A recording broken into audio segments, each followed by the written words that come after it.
ओरण बचाओ, ओरण बचाओ, ओरण बचाओ। 700-800 साल पुरानी इन ओरण की रक्षा हमारे पूर्वजों ने अपना शीश कटाकर की थी। फिर आज इन ओरण को बचाने की लड़ाई क्यों लड़ी जा रही है?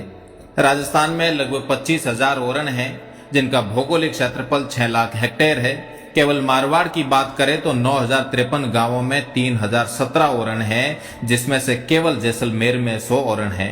इन ओरण में हर साल करीब 150 देशों से पक्षी प्रजातियां आती है, जिनमें से अधिकांश विलुप्ति की कगार पर है। और हर साल 83,000 पक्षियों की मौत हाई टेंशन तार के कारण हो रही है। इन ओरण का इतिहास हमें बताता है कि यहाँ पालतू कुत्ते और गाय ऊंट की पूजा स्मारक यहाँ से प्राप्त हुए हैं। रेगिस्तान की जिस धरती में हमने जन्म लिया, वहां अकाल ने हमारे भाई के रूप में हमारे साथ ही जन्म लिया। ओरण अभावों से भरे हमारे जीवन में 2 साल 3 साल तक पड़ने वाले लंबे अकालों से जूझने का एकमात्र सहारा है।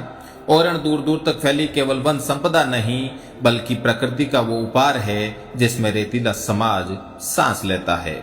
इस थार में गाय का बड़ा महत्व है। गाय धर्म ही नहीं, जीवन का हिस्सा है।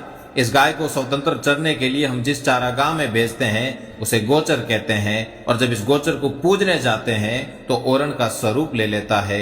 इस ओरण में एक पतली टहनी काटना भी आपको पाप का भागी बना देता है। मीलों फैले इस रेगिस्तान में हमने एक एक पेड़ को घर के सदस्य की तरह पाला पोसा है, क्योंकि इससे हमारा जीवन फलता फूलता है।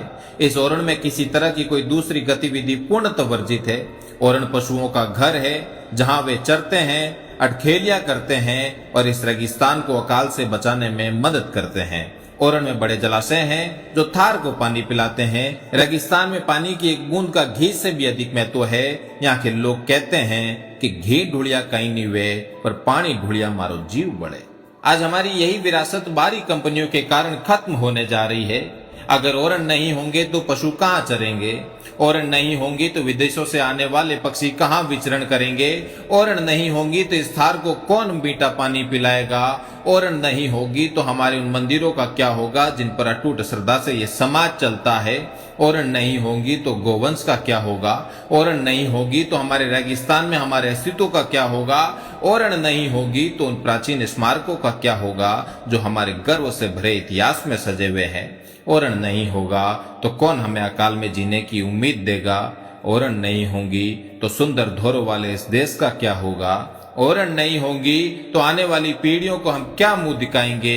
ओरण नहीं होंगी तो हमारे समाज में फैलती बीमारियों से कैसे लड़ेंगे? ओरण हमारा अस्तित्व है, ओरण हमारा धर्म है, ओरण हमारा समाज है, ओरण हमारा सहारा है, ओरण हमारा जीवन है।